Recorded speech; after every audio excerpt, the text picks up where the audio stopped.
Dr. Kama here, Dr. Kamila Hotlinska. I want to talk to you about different types of meditation and what meditation actually is, because many people get confused with different options out there. And I have been teaching meditation, specifically mindfulness meditation, for the last 7 to 18 years, since 2004, 5. And I have been using it all this time in my life. Over the years, apart from using mindfulness meditation, I have also been introduced and tried other types of meditations, and I use it a lot with my clients. Pretty much with every single person, I encourage them to practice mindfulness or a different form of self-awareness, a different form of working with mind and the breath, because that's usually what meditation is. So there are different types of meditation. First of all, there are meditations that are concentrative, which means that you focus on something, and you may concentrate on on your breath. You may concentrate on mantra what you repeat. You may concentrate on the flame of a candle. You concentrate, and these meditations are helping us to develop skills in focusing our attention where we want it to be. A reminder. So these kind of meditations help to focus our mind on how, where our mind is. And mindfulness meditation is usually focusing on the breath, but it can also be focusing on the movement of the body or different sensations of the body. You can also have an object of meditation as the sounds coming to you. So you just need to choose what is the object that you focus your attention on, because basically anything can be as a meditation. Chopping carrots, doing washing up dishes, walking can be a form of meditation, as long as you are bringing your attention back to the present moment, connecting with what you're actually thinking, feeling, what is happening, what's in your experience at that moment. That is a form of meditation. So even chores, everyday chores, can be a form of meditation that can have a beneficial effect on your brain, on your states, on your stress levels, on the cortisol levels. So that is what I mostly use in my work, helping people connect with themselves through the mindfulness meditation, different forms of mindfulness meditations.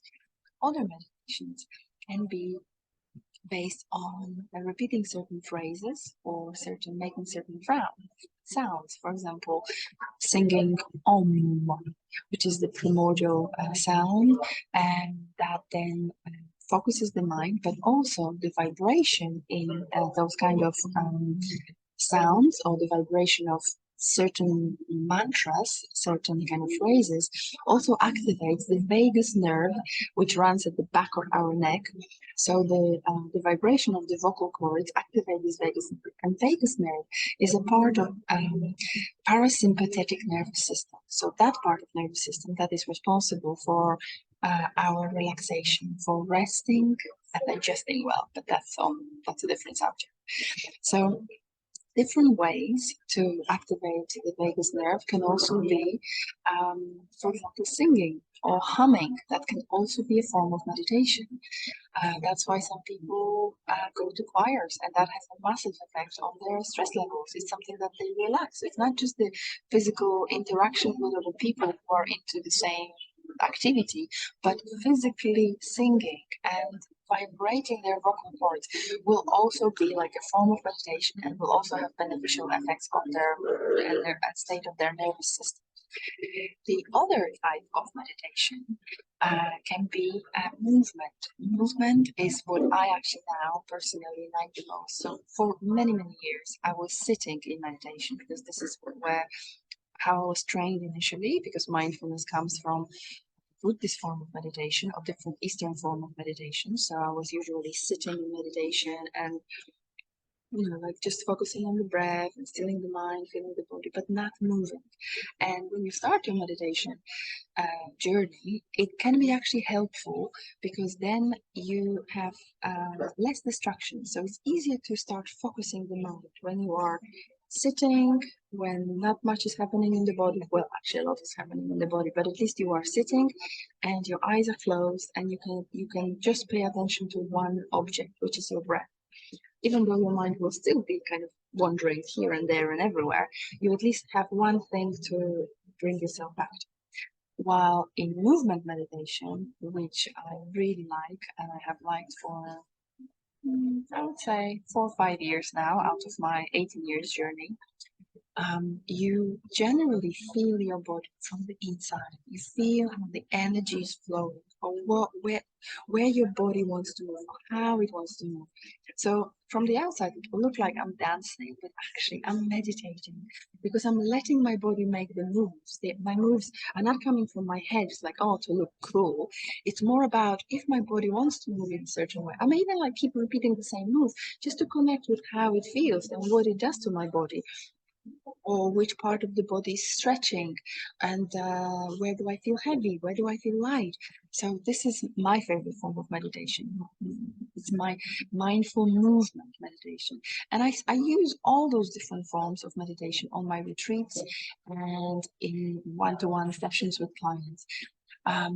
So if you are interested in movement meditation, you may want to look up things like movement medicine, or you may want to get interested in biodanza, which is another form of kind of like dance therapy, but it's not really dance because, and it's not really therapy, it's like a mixture because you are getting to know yourself in interaction with another person, but no words, just movement. I love that. I love that form of practice. The other form that is, for me, a meditation in motion is ecstatic dance. In Leeds, where I'm based, there are regular ecstatic dance sessions every Sunday. Well, actually, now they are every other Sunday. If you go to Ecstatic Dance Yorkshire, then you will find more information about it. But if you go to Ecstatic Dance UK, then you will know about the events happening in London. And basically, if you look up ecstatic dance in wherever you are, then you can still benefit from it. So in ecstatic dance, it's like usually 1.5 or 2 hours meditation. Basically, you do it with bare feet, and there's no talking. There's just music, a journey with music that takes you from like a gentle to the peak, and then kind of calming down again. And you're just meeting yourself in this way. You are simply connecting with what is alive with you at that moment.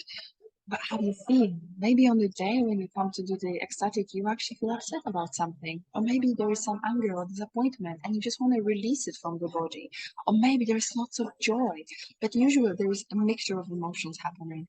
And for me, this way of meditating is the most beneficial, at least at this stage of my growth and development. So far I told you about mindfulness meditation. Um, Movement meditation, and also meditation with like mantras and sound. There are plenty of other ways of meditating. So if you are interested in learning more, then look up different courses that I have on my website.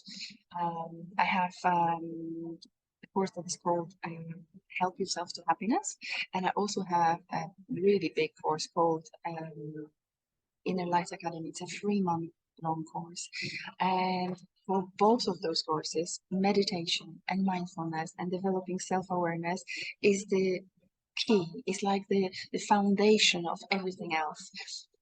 So I used to run typical 8-week courses, mindfulness-based cognitive therapy, mindfulness-based stress reduction courses, so-called MBCT or MBSR courses, for many, many years, for probably 14 or 15 years in my career.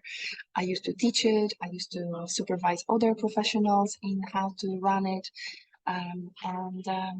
Then I decided that I want to add more components to the course because many of my students and some people were coming to do the course 2 or 3 times over the years, because each time you go deeper, you get to know yourself more, and you take you take more from the same instructions.